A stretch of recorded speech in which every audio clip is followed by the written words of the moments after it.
Chapter 21. Hypothesis. Wearing expired contact lenses will cause bacterial and/or fungal infections that will have repercussions for years to come. Holden sent a message for you. Olive looked away from the window and to Malcolm, who'd turned off airplane mode the second they'd landed in Charlotte for their layover. Holden. Yeah. Well, it's technically from Carlson. Her heart skipped a beat. He lost his phone charger and it can't text you, but he and Holden are on their way back to SFO. Ah. She nodded, feeling a small rush of relief. That explained Adam's silence. He hadn't been in touch since last night. She'd worried that he'd been arrested and was pondering emptying her savings account to help cover his bail. All $12.16. Where's their layover?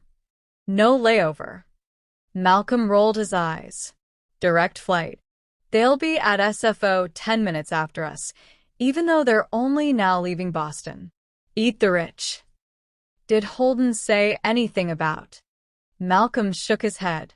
Their plane is about to leave, but we can wait for them at SFO. I'm sure Adam will have some updates for you. You just want to make out with Holden, don't you? Malcolm smiled and leaned his head against her shoulder. My Kalamata knows me well. It seemed impossible that she'd been gone for less than a week, that all the chaos had unfolded in the span of a few days. Olive felt dazed, shell-shocked, as though her brain was winded from running a marathon. She was tired and wanted to sleep. She was hungry and wanted to eat. She was angry and wanted to see Tom get what he deserved. She was anxious, as twitchy as a damaged nerve, and she wanted a hug, preferably from Adam. In San Francisco, she folded her now useless coat inside her suitcase and then sat on it. She checked her phone for new messages while Malcolm went to buy a bottle of Diet Coke. There were several from On just checking in from Boston and one from her landlord about the elevator being out of commission. She rolled her eyes, switched to her academic email, and found several unread messages flagged as important. She tapped on the red exclamation point and opened one. Today, 5:15 p.m. from Anna-Wiley at Berkeley, edu2, Iskal-Aslan at Stanford, edu. CC, Olive-Smith at Stanford, edu. Subject, Pancreatic Cancer Project. Iskal, thank you for reaching out to me. I had the privilege of seeing Olive Smith's talk at SBD. We were on the same panel, and I was very impressed with her work on early detection tools for pancreatic cancer. I'd love to have her in my lab next year. Maybe the three of us can chat more on the phone soon? Best, Anna. Olive gasped. She covered her mouth with her hand and immediately opened another email. Today, 3:19 p.m. From Robert-Gordon Adam, edu. To Iskal-Aslan at Stanford, edu. Olive-Smith at Stanford, edu. Subject, Pancreatic Cancer Project. Dr. Aslan, Ms. Smith. Your work on pancreatic cancer is fascinating, and I would welcome the opportunity for a collaboration. We should set up a Zoom meeting. There were 2 more emails, 4 total from cancer researchers, all following up on Dr. Aslan's introductory message and saying they'd love having Olive in their labs. She felt a surge of happiness so violent, it almost made her dizzy. Oh well, look who I ran into. Olive shot up to her feet. Malcolm was there, holding Holden's hand, and barely a step behind them. Adam, looking tired and handsome, and as large in real life as he'd been in her mind for the past 24 hours. Looking straight at her. Olive recalled the words he'd said last night in the restaurant and felt her cheeks heat, her chest constrict, her heart beat out of her skin. Hear me out, Holden started without even saying hi. The 4 of us. Double date. Tonight. Adam ignored him and came to stand next to Olive. How are you? He asked in a low tone. Good. For the first time in days. It wasn't even a lie. Adam was here. and all those emails were in her inbox. You. Good, he replied with a half smile, and she had a weird feeling that much like her, he wasn't lying. Her heart picked up even more. What about Chinese? Holden interjected. Everyone like Chinese here? I'm cool with Chinese, Malcolm muttered, though he didn't seem enthusiastic at the idea of a double date. Likely because he didn't want to sit across from Adam for an entire meal and relive the trauma of his graduate advisory committee meetings. Olive. I like Chinese. Perfect. So does Adam, so. I'm not having dinner out, Adam said. Holden frowned. Why? I have better things to do. Like what? Olive's coming, too. Leave Olive alone. She's tired and we're busy. I have access to your Google Calendar, asshole. You're not busy. If you don't want to hang out with me, you can just be honest. I don't want to hang out with you. You little shit. After the week we just had. And on my birthday. Adam recoiled slightly. What? It's not your birthday. Yes, it is. Your birthday is April 10th. Is it though? Adam closed his eyes, scratching his forehead. Holden, we've talked daily for the past 25 years, and I've been to at least 5 Power Rangers themed birthday parties of yours. The last one was when you turned 17. Malcolm attempted to cover his laugh with a cough. I know when your birthday is. You always had it wrong. I was just too nice to tell you. He clasped Adam's shoulder. So, Chinese to celebrate the blessing of my birth? Why not Thai? Malcolm interjected, addressing Holden and ignoring Adam. Holden made a whiny noise and started saying something about the lack of good larb in Stanford, something Olive would have normally been interested in hearing, except that Adam was looking at her again. From several inches above Holden's and Malcolm's heads, Adam was looking at her with an expression that was half apologetic, half annoyed, and all intimate, really. Something familiar they'd shared before. Olive felt something inside her melt and suppressed a smile. Suddenly, dinner seemed like a great idea. It will be fun, she mouthed at him while Holden and Malcolm were busy arguing about whether they should just try that new burger place. It will be excruciating, he mouthed back, barely parting his lips, looking resigned and put upon, and just so amazingly Adam that Olive couldn't help but burst into laughter. Holden and Malcolm stopped arguing and turned to her. What? Nothing, Olive said. The corner of Adam's mouth was curling up. Why are you laughing, OL? She opened her mouth to deflect, but Adam beat her to it. Fine. We'll go. He said we, like he and Olive were a we, like it had never been fake after all, and her breath caught in her throat. But I'm excused from any birthday-related outings for the next year. Actually, make it the next 2. And veto on the new burger place. Holden fist-pumped, and then frowned. Why veto on burgers? Because, he said, holding all his eyes, burgers taste like foot. We should start by addressing the obvious, Holden said, chewing on the complimentary appetizers, and Olive tensed in her seat. She wasn't sure she wanted to discuss the Tom situation with Malcolm and Holden before talking about it with Adam alone. As it turned out, she shouldn't have worried, which is that Malcolm and Adam hate each other. Next to her in the booth, Adam frowned in confusion. Malcolm, who was sitting across from Olive, covered his face with his palms and groaned. I am reliably informed, Holden continued undeterred, that Adam called Malcolm's experiments sloppy and a misuse of research funds during a committee meeting, and that Malcolm took offense to that. Now, Adam, I've been telling Malcolm that you were probably just having a bad day. Maybe one of your grads had split an infinitive in an email, or your arugula salad wasn't organic enough.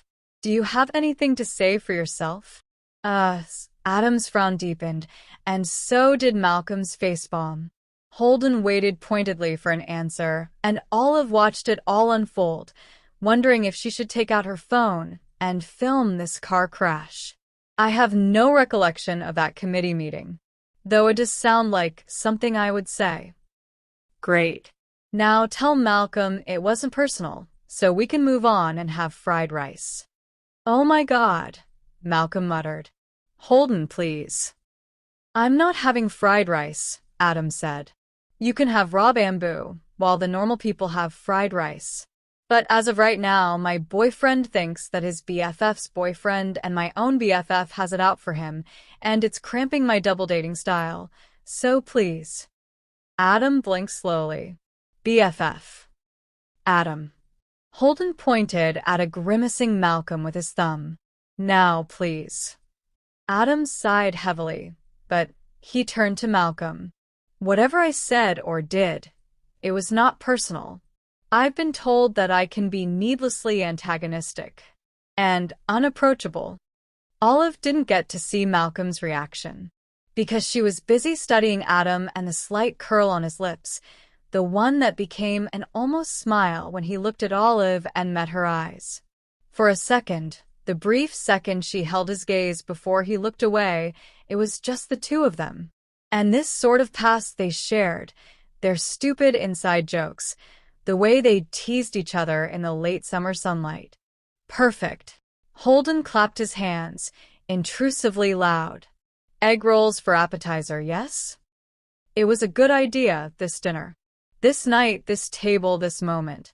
Sitting next to Adam, smelling the petrichor, watching the dark splotches on the gray cotton of his hen leaf in the storm that had started just as they'd slipped inside the restaurant.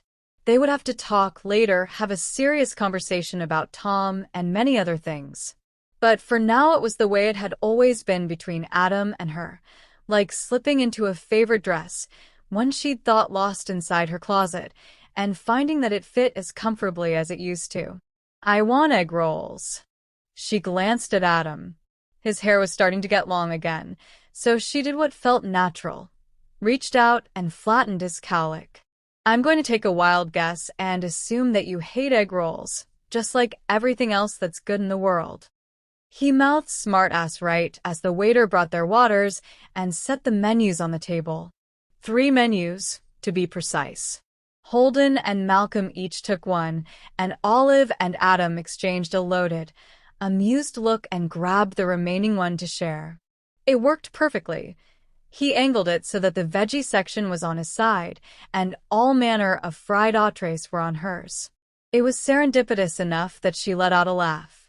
Adam tapped his index finger on the drink section. Look at this abomination, he murmured. His lips were close to her ear, a chuff of hot air, intimate and pleasant in the blasting AC. She grinned. No way. Appalling. Amazing, you mean? I do not. This is my new favorite restaurant. You haven't even tried it yet. It will be spectacular. It will be horrific. A throat cleared, reminding them that they were not alone. Malcolm and Holden were both staring, Malcolm with a shrewd, suspicious expression, and Holden with a knowing smile. What's all that about? Oh. Olive's cheeks warmed a little. Nothing. They just have pumpkin spice bubble tea. Malcolm pretended to gag. OL.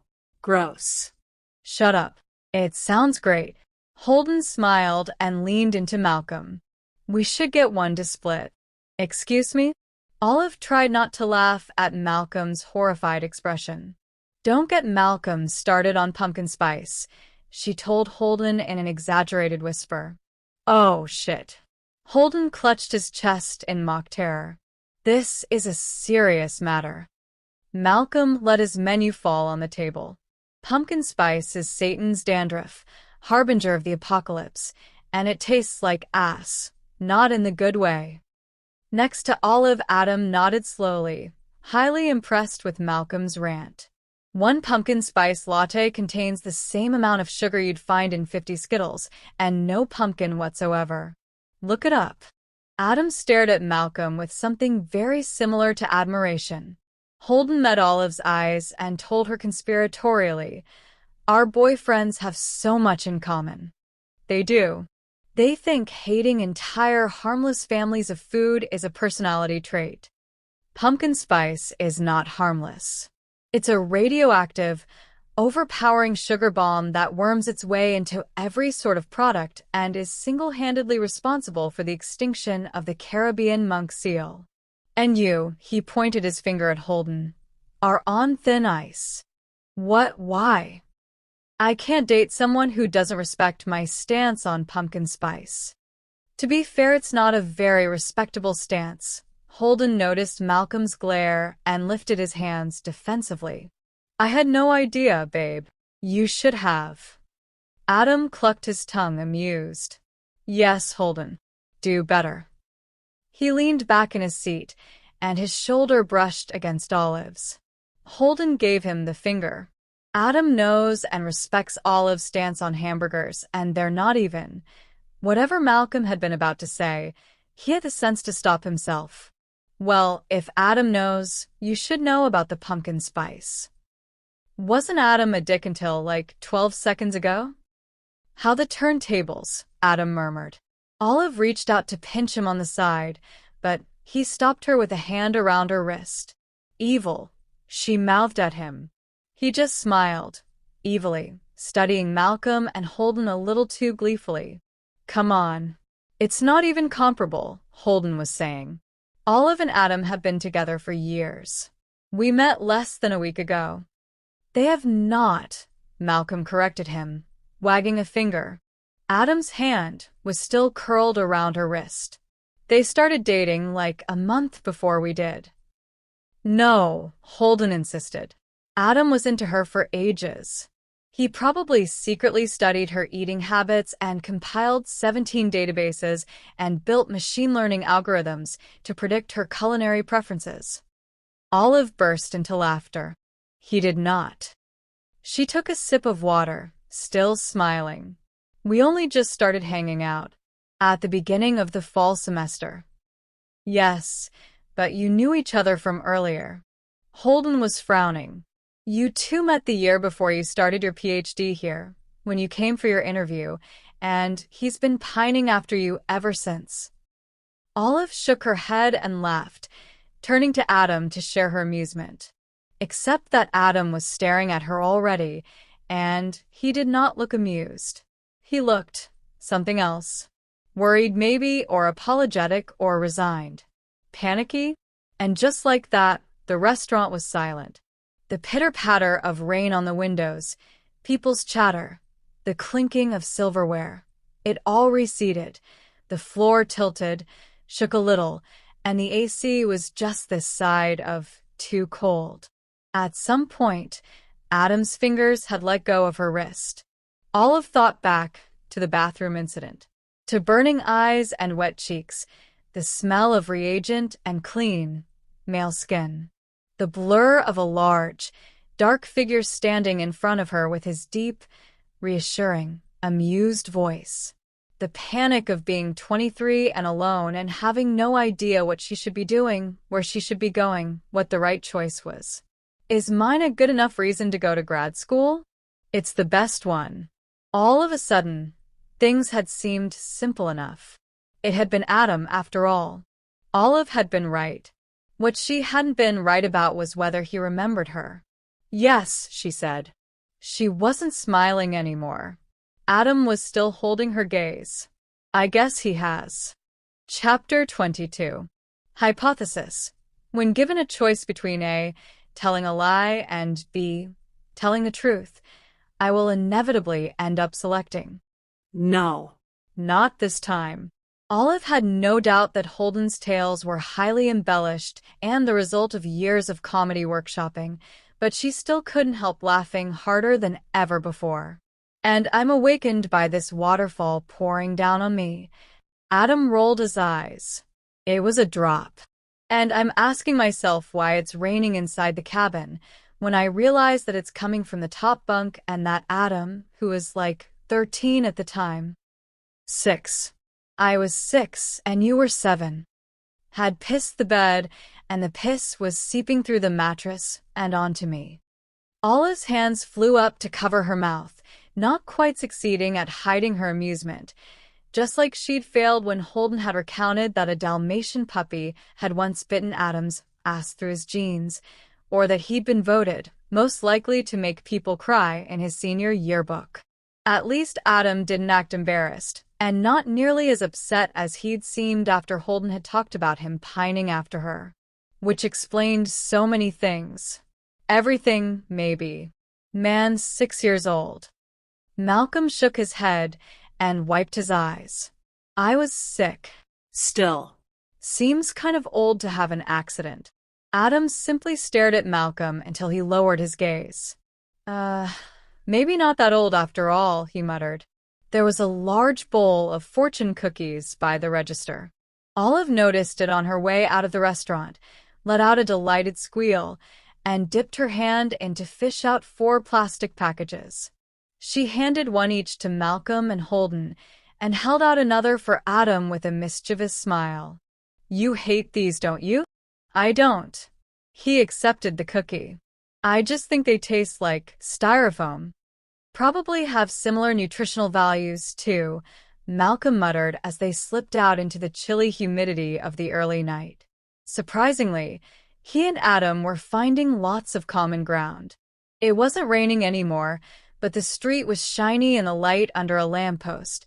A soft breeze made the leaves rustle and stray drops of water scatter to the ground. The air was fresh in Olive's lungs, pleasantly so after the hours spent in the restaurant. She unrolled her sleeves, accidentally brushing her hand against Adam's abs. She smiled up at him, playfully apologetic. He flushed and averted his eyes. He who laughs at himself never runs out of things to laugh at. Holden popped a bit of fortune cookie in his mouth, blinking at the message inside. Is that shade? He looked around, indignant. Did this fortune cookie just throw shade at me? Sounds like it, Malcolm answered. Mine says, why not treat yourself to a good time instead of waiting for somebody else to do it? I think my cookie just shaded you too, babe. What's wrong with this batch? Holden pointed at Adam and Olive. What do yours say? Olive was already opening hers, nibbling on a corner as she pulled the paper out. It was very banal, and yet her heart skipped beat. Mine's normal, she informed Holden. You're lying. Nope. What does it say? It's never too late to tell the truth. She shrugged and turned to throw away the plastic wrapper. At the last moment, she decided to keep the strip of paper and slip it inside her jeans back pocket. Adam, open yours. Nah. Come on. I'm not going to eat a piece of cardboard because it hurt your feelings. You're a shit friend. According to the fortune cookie industry, you're a shit boyfriend, so. Give it here, Olive interjected, plucking the cookie out of Adam's hand. I'll eat it. And read it. The parking lot was completely empty, save for Adam's and Malcolm's cars. Holden had ridden from the airport with Adam, but he and Malcolm were planning to spend the night at Holden's apartment to walk Fleming, his dog. Adam's giving you a ride, right, OL? No need. It's less than a 10-minute walk home. But what about your suitcase? It's not heavy, and She stopped abruptly, worried her lip for a second while she contemplated the possibilities, and then felt herself smile, at once tentative and purposeful. Actually, Adam will walk me home, right? He was silent and inscrutable for a moment. Then he calmly said, of course, slipped his keys in the pocket of his jeans, and slid the strap of Olive's duffel bag over his shoulder. Where do you live? He asked when Holden was not within earshot anymore. She pointed silently. You sure you want to carry my bag? I heard it's easy to throw out your back once you reach a certain age. He glared at her, and Olive laughed, falling into step with him as they headed out of the parking lot. The street was silent, except for the soles of her Converse catching on the wet concrete and Malcolm's car passing them by a few seconds later. Hey, Holden asked from the passenger window. What did Adam's fortune cookie say? Olive made a show to look at the strip. Not much. Just Holden Rodriguez, PhD is a loser. Malcolm sped up just as Holden flipped her off, making her burst into laughter. What does it really say? Adam asked when they were finally alone. Olive handed him the crumpled paper and remained silent as he angled it to read it in the lamplight. She wasn't surprised when she saw a muscle jump in his jaw or when he slid the fortune into the pocket of his jeans. She knew what it said, after all. You can fall in love. Someone will catch you. Can we talk about Tom? She asked, sidestepping a puddle. We don't have to, but if we can. We can. We should. She saw his throat work. Harvard's going to fire him, of course. Other disciplinary measures are still being decided. There were meetings until very late last night. He gave her a quick glance. That's why I didn't call you earlier. Harvard's Title IX coordinator should be in touch with you soon. Good. What about your grant? His jaw clenched. I'm not sure. I'll figure something out or not. I don't particularly care at the moment. It surprised her. And then it didn't. Not when she considered that the professional implications of Tom's betrayal couldn't have cut as deeply as the personal ones. I'm sorry, Adam. I know he was your friend. He wasn't. Adam abruptly stopped in the middle of the street. He turned to her, his eyes a clear, deep brown. I had no idea, Olive. I thought I knew him, but his Adam's apple bobbed. I should never have trusted him with you. I'm sorry. He said it. With you, like Olive was something special, uniquely precious to him. His most beloved treasure. It made her want to shiver and laugh and weep at the same time. It made her happy and confused. I was afraid you might be mad at me for ruining things. Your relationship with Tom, and maybe you won't be able to move to Boston anymore. He shook his head. I don't care. I couldn't care less about any of it. He held her eyes for a long moment, his mouth working as though he was swallowing the rest of his words. But he never continued, so Olive nodded and turned around, starting to walk again. I think I've found another lab. To finish my study. Closer, so I won't have to move next year. She pushed her hair behind her ear and smiled at him. There was something intrinsically enjoyable in having him next to her, so physical and undeniable. She felt it on some primal, visceral level, the giddy happiness that always came with his presence. Suddenly, Tom was the last thing she wanted to discuss with Adam. Dinner was nice. And you were right, by the way. About the pumpkin sludge? No, that was amazing. About Holden. He really is insufferable. He grows on you after a decade or so. Does he? Nah. Not really. Poor Holden. She huffed out a small laugh. You weren't the only one who remembered, by the way. He glanced at her. Remembered what? Our meeting. The one in the bathroom, when I came to interview. Olive thought that maybe his step faltered for a split second. Or maybe it didn't. Still, there was a tinge of uncertainty in the deep breath he took. Did you really? Yup. It just took me a while to realize that it was you. Why didn't you say anything? She was so curious about what had been going on in Adam's head in the past few days, weeks, years. She was starting to imagine quite a bit, but some things he'd have to clear up for her. Because you introduced yourself like we'd never met before. She thought maybe he was flushing a little. Maybe not. Maybe it was impossible to tell, in the starless sky and the faint yellow lights. And I'd been thinking about you. For years. And I didn't want to. She could only imagine. They'd passed each other in the hallways, been at countless department research symposiums and seminars together. She hadn't thought anything of it, but now she wondered what he had thought. He'd been going on and on about this amazing girl for years, but he was concerned about being in the same department, Holden had said. And Olive had assumed so much. She had been so wrong. You didn't need to lie, she said, not accusing. He adjusted the strap of her suitcase on his shoulder. I didn't. You sort of did. By omission. True. Are you? He pressed his lips together. Are you upset? No, not really. It's really not that bad a lie. It's not. She nibbled on her thumbnail for a moment. I've said much worse myself. And I didn't bring up our meeting, either, even after I made the connection. Still, if you feel. I'm not upset, she said, gentle but final. She looked up at him, willing him to understand, trying to figure out how to tell him, how to show him. I am other things. She smiled, glad, for instance, that you remembered me from that day. You, a pause. You are very memorable. Huh. I'm not really. I was no one, part of a huge incoming cohort. She snorted and looked down to her feet. Her steps had to be much quicker than his to keep up with his longer legs. I hated my first year.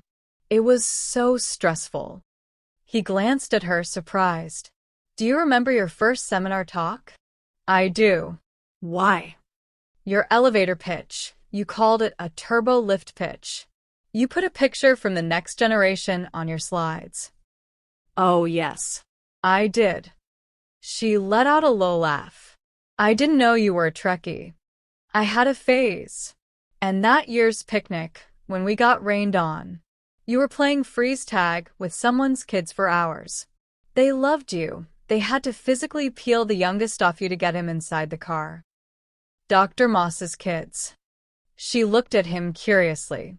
A light breeze rose and ruffled his hair, but he didn't seem to mind. I didn't think you liked kids. The opposite, actually. He lifted one eyebrow. I don't like 25-year-olds who act like toddlers. I don't mind them if they're actually 3. Olive smiled. Adam, the fact that you knew who I was. Did it have anything to do with your decision to pretend to date me? About a dozen expressions crossed his face as he looked for an answer, and she couldn't pick apart a single one. I wanted to help you, Olive. I know. I believe that. She rubbed her fingers against her mouth. But was that all? He pressed his lips together, exhaled, closed his eyes, and for a split second looked like he was having his teeth and his soul pulled out. Then he said, resigned, No. No, she repeated, pensive. This is my place, by the way. She pointed at the tall brick building on the corner. Right. Adam looked around, studying her street. Should I carry your bag upstairs? Maybe later. There is something I need to tell you. Before. Of course. He stopped in front of her, and she looked up at him, at the lines of his handsome, familiar face. There was only fresh breeze between them and whatever distance Adam had seen fit to keep. Her stubborn, mercurial fake boyfriend. Wonderfully, perfectly unique. Delightfully one of a kind. Olive felt her heart overflow. She took a deep breath. The thing is, Adam. I was stupid. And wrong. She played nervously with a lock of her hair, then let her hand drift down to her stomach, and okay. She was going to tell him. She would do this. Now. It's like statistical hypothesis testing. Type 1 error. It's scary, isn't it? He frowned. She could tell he had no idea where she was going with this. Type 1 error? A false positive. Thinking that something is happening when it's not. I know what type I error is. Yes, of course. It's just, in the past few weeks, what terrified me was the idea that I could misread a situation. That I could convince myself of something that wasn't true. See something that wasn't there just because I wanted to see it. A scientist's worst nightmare, right? Right. His brows furrowed. That is why in your analyses you set a level of significance that is. But the thing is, type 2 error is bad too. Her eyes bore into his, hesitant and urgent all at once. She was frightened, so frightened by what she was about to say, but also exhilarated for him to finally know, determined to get it out. Yes, he agreed slowly, confused. False negatives are bad, too. That's the thing with science. We're drilled to believe that false positives are bad, but false negatives are just as terrifying. She swallowed. Not being able to see something, even if it's in front of your eyes.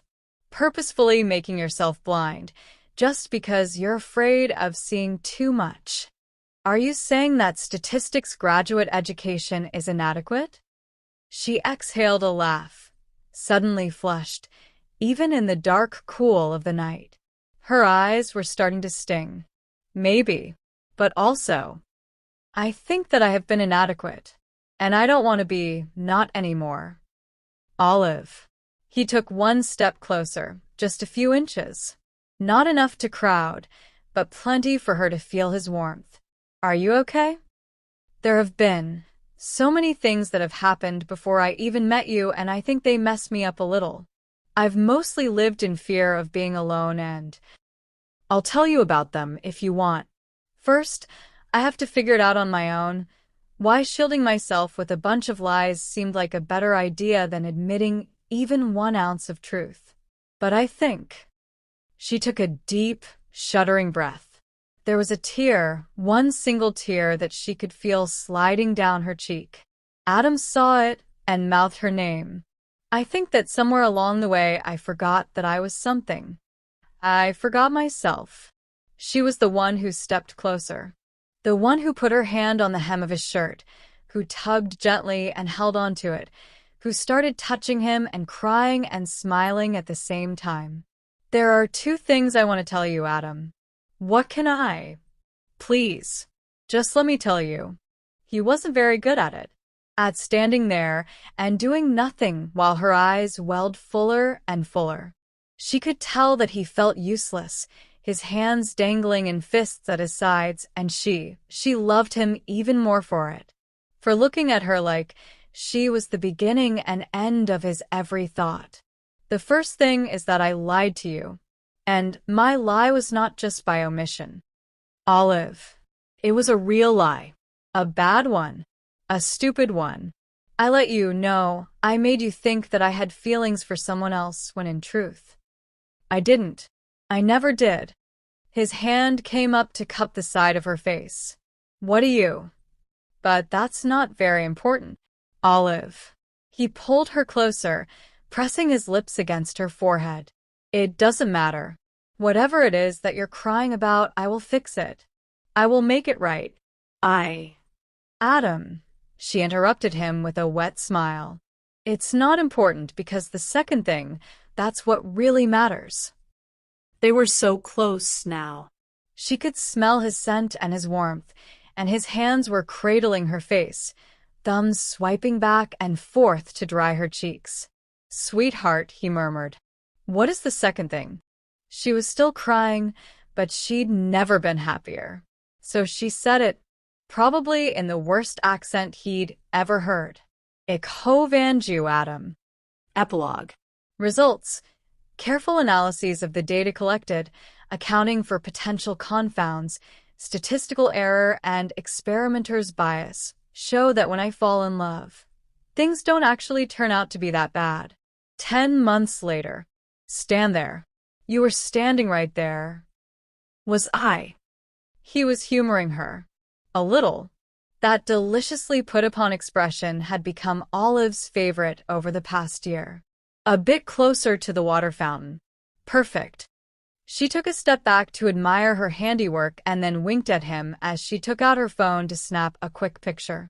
She briefly considered swapping it for her current screensaver, a selfie of the 2 of them in Joshua Tree a few weeks earlier, Adam squinting in the sun and Olive pressing her lips to his cheek, but then thought better of it. Their summer had been full of hiking trips and delicious ice cream and late-night kisses on Adam's balcony, laughing and sharing untold stories and looking up at the stars, so much brighter than the ones Olive had once climbed on a ladder to stick to the ceiling of her bedroom. She was going to start working at a cancer lab at Berkeley in less than a week, which would mean a busier, more stressful schedule and a bit of a commute. And yet, she couldn't wait. "Just stand there," she ordered. "Look antagonistic and unapproachable. And say pumpkin spice." He rolled his eyes. "What's your plan if someone comes in?" Olive glanced around the biology building. The hallway was silent and deserted, and the dim after-hours lights made Adam's hair look almost blue. It was late and summer and the weekend to boot. No one was going to come in. Even if they did, Olive Smith and Adam Carlson were old news by now. Like who? On might show up to help you recreate the magic. "Pretty sure she's out with Jeremy." "Jeremy? The guy you're in love with?" Olive stuck her tongue out at him and glanced down at her phone. Happy. She was so happy, and she didn't even know why. Except that she did know. "Okay, in 1 minute. You can't know the exact time." Adam's tone was patient and indulgent. "Not to the minute." Wrong. I ran a Western blot that night. I looked at my lab logs and I reconstructed both the when and the where down to the error bars. I am a thorough scientist. Adam folded his arms across his chest. "How did that blotting turn out?" "Not the point." She grinned. "What were you doing here, by the way?" "What do you mean?" "A year ago. Why were you walking around the department at night?" "I can't remember. Maybe I had a deadline. Or maybe I was going home." He shrugged and scanned the hallway until his eyes fell on the water fountain. "Maybe I was thirsty. Maybe." She took a step closer. "Maybe you were secretly hoping for a kiss." He gave her a long, amused look. "Maybe." She took another step, and another, and another. And then her alarm beeped once, right as she came to stand in front of him. Another intrusion of his personal space. But this time, when she pushed up on her toes, when she wrapped her arms around his neck, Adam's hands pulled her deeper into himself. It had been 1 year, exactly 1 year, and by now his body was so familiar to her. She knew the breadth of his shoulders, the scratch of his stubble, the scent of his skin, all by heart. She could feel the smile in his eyes. Olive sank into him, let him support her weight, and then moved until her mouth was almost level with his ear. She pressed her lips against its shell and whispered softly into his skin. "May I kiss you, Dr. Carlson?"